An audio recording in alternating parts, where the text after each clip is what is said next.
Hello, and welcome back to Developing Your Emotional Intelligence. In this chapter, I'd like to talk about your potential. As you venture into your EQ journey, it's important to understand that the only EQ development limits are those you might place on yourself. I invite you to watch this video.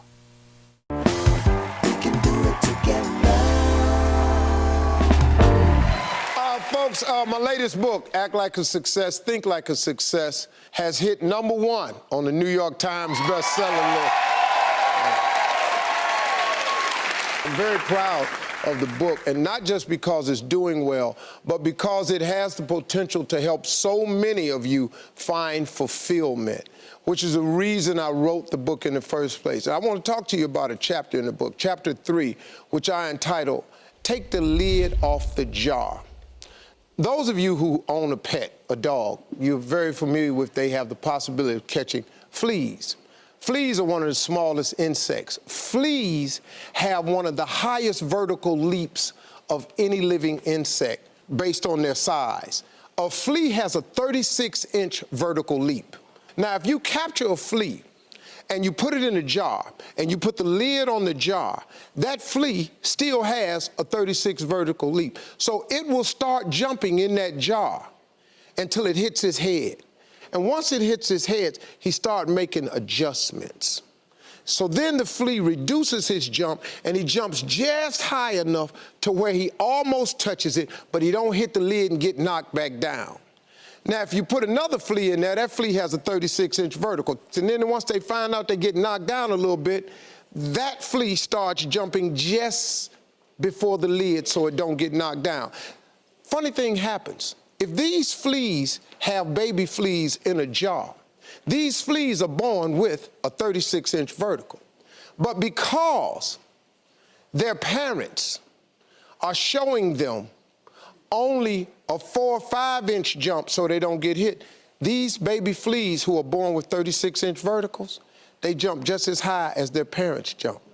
And what we do as people is we do the same things. We allow our environment to dictate to us. We allow our friends to dictate to us, our circle of associates to dictate to us how high we jump. When I was in the 6th grade and the teacher asked me what I wanted to be when I grow up, and she had everybody write an assignment on a piece of paper, I wrote down on a piece of paper I wanted to be on TV.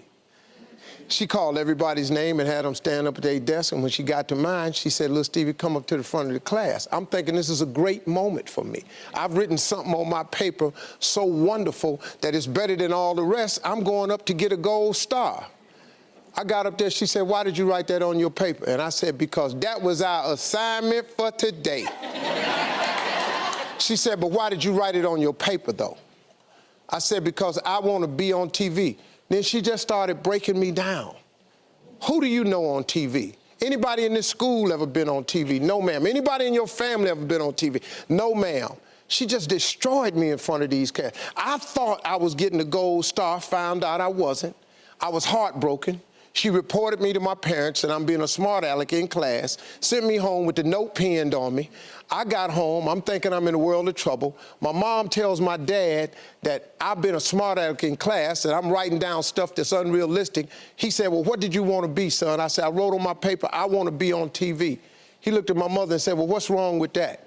She said, "Because the teacher says that's unreasonable." He said, "How does she know?"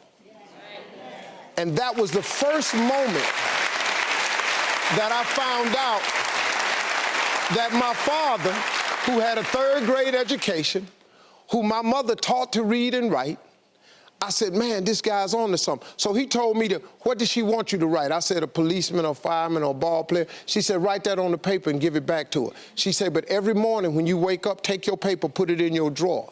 Read your paper every morning when you wake up, and read your paper every night before you go to bed.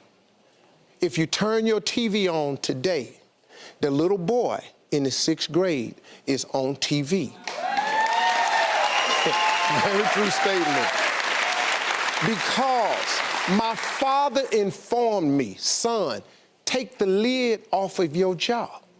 And that's what the book is about, is to help people understand no matter who you are, no matter where you are in life, you can take the lid off of your jar. And if you're wondering if you still have the lid on in your life, here are some clues that's going to let you know that the lid is still on.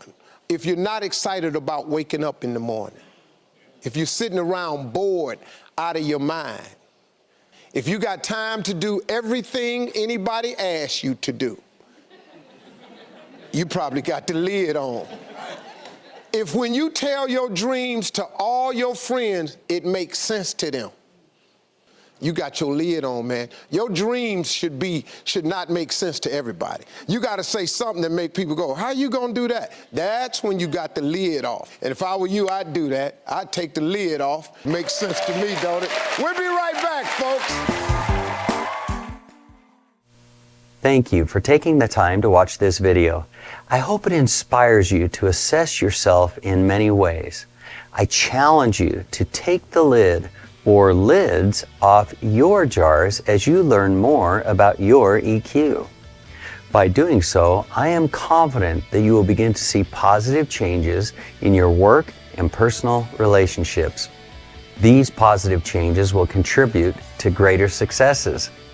I look forward to seeing you in the next chapter. Thank you for taking the time to grow and develop your EQ skills with Court.